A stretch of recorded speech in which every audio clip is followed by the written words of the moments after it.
Good morning. So today is actually an anniversary for me. It was exactly 17 years ago today. It was the third Monday of November 2002 when I got involved in chemical and biological defense. So I was brought to DTRA back then to work on the agency's numerical weather prediction code. So I'm a meteorologist by training, and DTRA was after very high resolution meteorology, especially in the boundary layer, to basically provide input to some of the transport and dispersion models and other consequence assessment tools that DTRA is known for. So the one thing I remember about this day is I walk into the old DTRA building. If some of you people that have been around a while know, that was on Telegraph Road in Alexandria. And I walk down into the basement, into this sort of nondescript room, and I open the door and it's absolutely frigid. And it's not because it was a weird November like we're having right now. It was because this was being air-cooled to a degree that was just unimaginable because it was the computer room at the time. And in fact, the floor was raised about maybe 18 inches off of the concrete slab to basically just stuff full of AC ductwork. And the vents were in the floor, basically feeding this cold air up into the clusters of systems that were down there. So back then we had Linux clusters and I think it was Silicon Graphics, Origin 2000 stacks, and another, just an array of Unix type stacks that were there. So this entire room packed full of these things being air cooled, very noisy as well. But that was DTRA's computational capabilities at the time, and those were the code or the types of models and computational platforms that were being used to get after the things that DTRA was up to with the nuclear parts of things. So I mentioned the numerical weather prediction part and also the consequence assessment. So those were the things that were used to drive the models that DTRA is known for. Back then, and I say back then like 17 years ago is a long time ago, it's not really, it doesn't feel that way, but from a technological perspective it is, because that was really the state of the art at the time, and that was, computational capability was the single most limiting factor that we had when it came to driving these models. We're always being questioned to drive the models down to a higher resolution, provide more high fidelity output, but at what cost computationally, and what does that mean for getting answers out to the warfighter in a reasonable amount of time?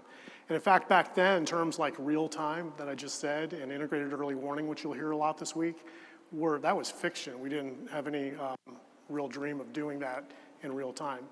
So skipping ahead to now, I think everybody's got at least one of these in your pocket, maybe two, hopefully not three.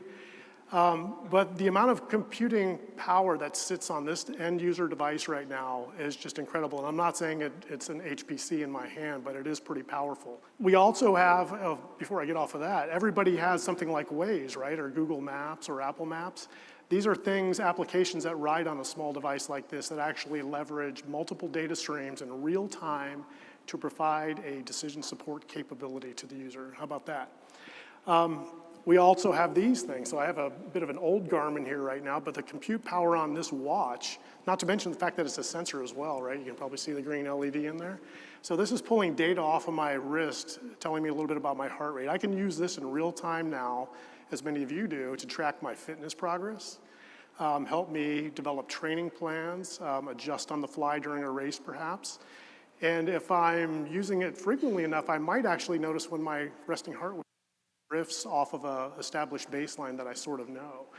Maybe I'm overtrained or dehydrated, or maybe I'm getting sick. Maybe I'm actually coming down with something and I can be a little bit predictive about when that's happening just by simple physiological changes in my own body. So you might have asked, John, why did you just use a third of your time talking about this story? It's because the digital battlespace management division that I look after does this. This is exactly what we're asked to do in the Chem-Bio defense program, to basically pull enormous amounts of data, make sense of that data, and get something out in rapid fashion to the end user or the warfighter to be able to make a decision. So look at the mission statement and let that sink in. It's just a couple of sentences, actually a singular sentence, but there's a lot of information in there. So how would one actually get at all of this? So we break down the program in CBI into really three bucket areas, and none of these are independent of one another. They all fit together in some way, shape, or form. So we have environmental hazard modeling and visualization, so just getting at what the environmental hazard is. And Dr. Williams, I believe, mentioned the HPAC program already, one of the bread and butter tools of DTRA. Part and parcel of that is the chemical and biological human effects S&T space, and also digital detection sciences. And this is different than what you're going to hear in the next brief from Rich Shosky about traditional detection sciences and diagnostics. And I'll unpack this in a little bit more detail in a second. But this is challenging enough. You look at all these things and you try to sort of deconstruct the problem and get at what you have to get at with S&T to answer the questions. It's further complicated simply by this echelon of use, connectivity, and time continuum, as we call it here. So if you look all the way to the left side of the picture, starting in the top left, we're asked to build tools for people that are basically power users. Ditch or reach back is always the good example that comes to mind. So these are people that really computational resources aren't an issue. They've got everything that they need. They're generally very, very well connected, so lots of data feeds, lots of ability to pull from that. And in most cases, time isn't a huge issue. So time can be an issue if it's a critical response, an emergency response, but for the most part, there's deliberate planning that is done in that area. So on that side of the graph, you really have the people that are in the sweet spot being able to do whatever they want and not have to worry about other things. Flip over to the right side, in the top right, we're also asked to push these things out now to the ever-increasing user base that are using the end-user devices, mostly Android phones, so tactical phones. These users might be part of a maneuver support squad, so they're not necessarily connected. Maybe the connectivity is degraded, or maybe it's non-existent altogether, purposefully in a lot of cases. And time can be very, very critical. So these things need to be able to be done quickly. The computations need to be done on the fly, on a local device that could be completely disconnected. So you can see the space that we're in is pretty broad, not only in the science part of it, but the way it's actually applied. So I'm going to unpack each of these three areas here just a little bit for you, but I'm not going to go into a ton of detail because, quite frankly, that's what the special sessions are for this week, so that you can actually see what's going on in these areas. But the environmental hazard modeling and visualization part, so again, that's been the bread and butter of the program from a historical perspective, and this is the HPAC program you can think of, and transitions to our partners at JPO in the form of the joint effects model. But all of the things that are going on with the incident source models, what happens from the initial boom, and whether it's a munition or an intentional release, how do you characterize that in the atmosphere, and subsequently hand that off to a dispersion model that could be something that's open air, or it could be in an urban environment, so building a WARE model that has all the implications of infiltration and exfiltration and the subsequent health effects. Where we're trying to go in the future with this is now, as I mentioned early on, what used to take a whole basement full of cluster machines to get at calculations, we're actually being able to do this now on laptops. So on small PC devices now, you can run large eddy simulation codes, for example, things in an urban environment like the top middle picture, and faster than real time, actually, believe it or not. So you can actually get maybe a 1 hour prediction in 30 minutes, as an example. And we're further and further pushing all of this kind of capability, as I mentioned, out to the end user devices. So the military, SOCOM started this, and everybody seems to be gravitating toward the tactical assault kit, which again is just an Android-based handheld machine. And the questions there are being asked that are similar to what we would do back in Reach back in the day.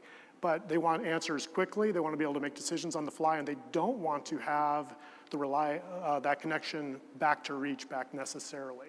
So to do that, we're exploiting some things I talked last year about, or 2 years back, about graphical processing units, and now we're getting to neural processing units as well.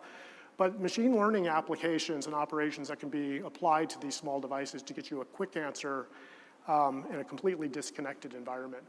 And finally, I don't want it to get lost how important the visualization piece of this is, and Dr. Van talked about that. Actually, she mentioned, I believe, heads-up displays.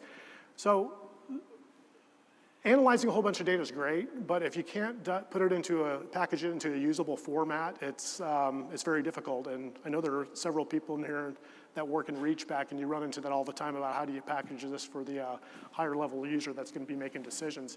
So we're looking at the heads-up displays, actually. So things like that were pioneered with Google Glass, and you see it in cars these days with all of your instrumentation right on your windshield at the lower levels.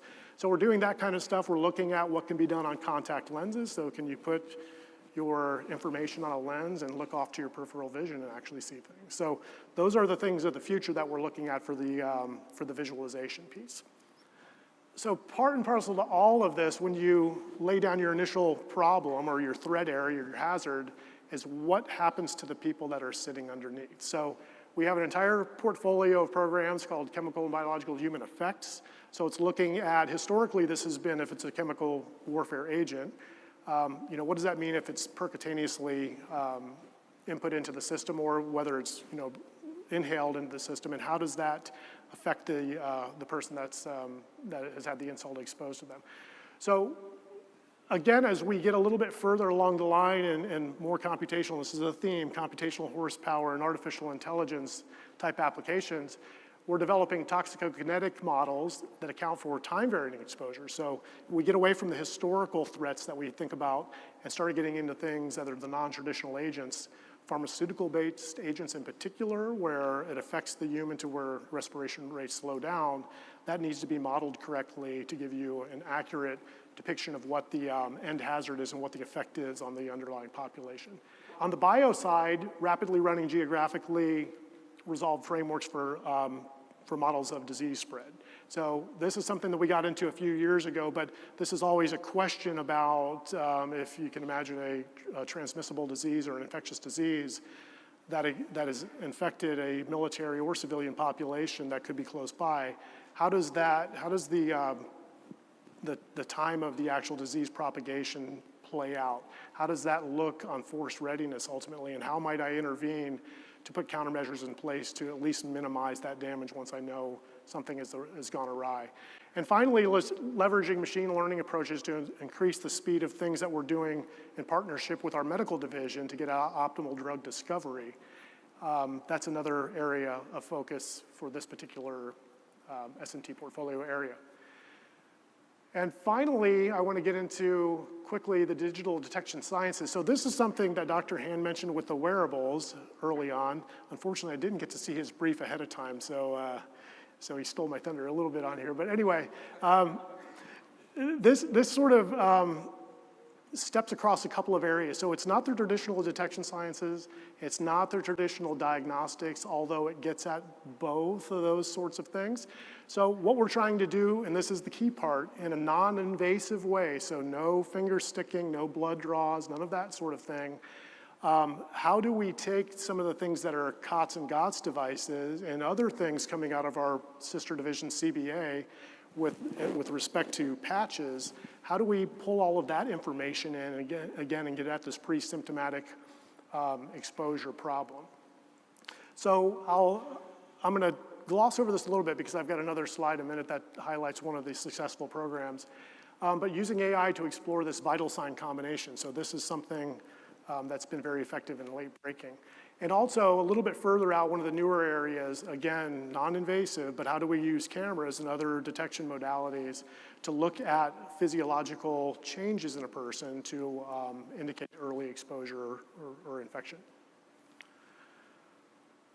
All right, and now if I haven't already said that enough times about artificial intelligence and machine learning, this is really pervasive through everything we do these days. So the early warning things are very, very difficult to do without the rapid calculations that we're doing on end user devices now.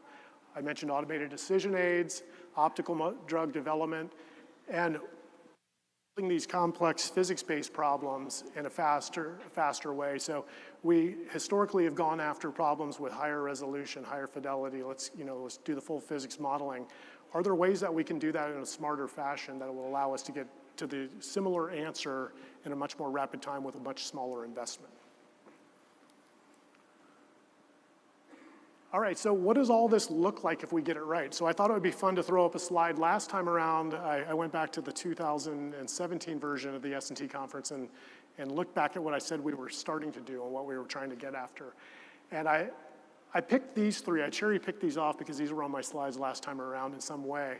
But in 2 years' time, we've completed what we call the DREAM model. So this has taken the Agent Fate program of old a step further by looking at some of the new agents that are coming down the pike.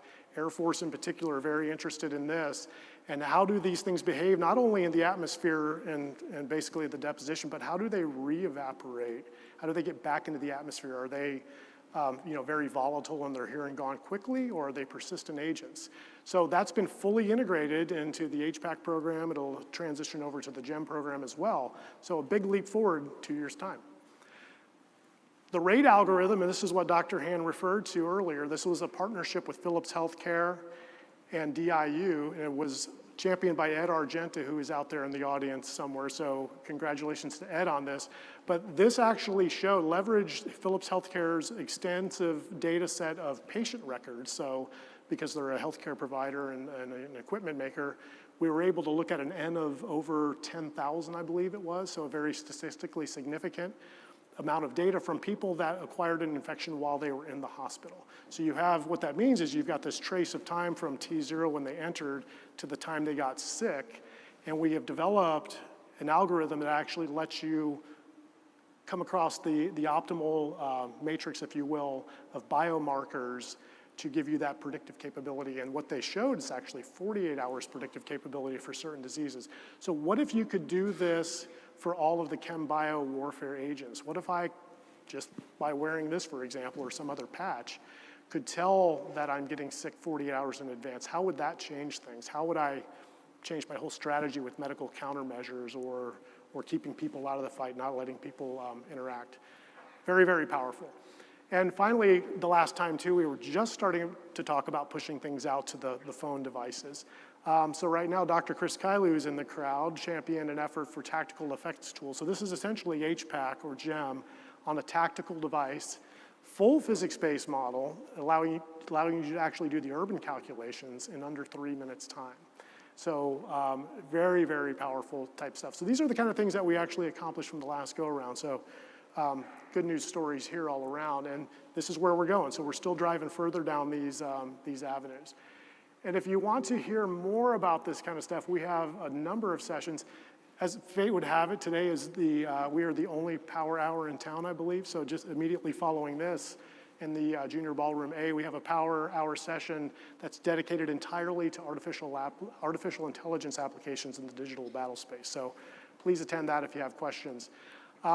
Advanced topics in hazard prediction, Rick Fry will be chairing that tomorrow. So anything that has to do with the next generation HPAC type things, we'll talk about in that. Supporting the warfighter at the tactical edge. So this is getting at pushing all of those things down to these smaller devices and leveraging machine learning and things of that nature. Dr. Chris Kiley will be chairing that.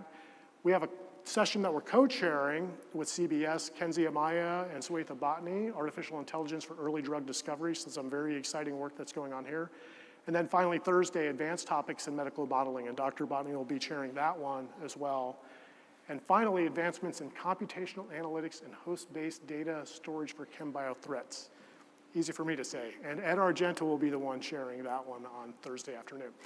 So I appreciate your time. It looks like I have made my cutoff with 1.5 minutes to spare. So thank you again, and we will look forward to hearing from you the rest of the week.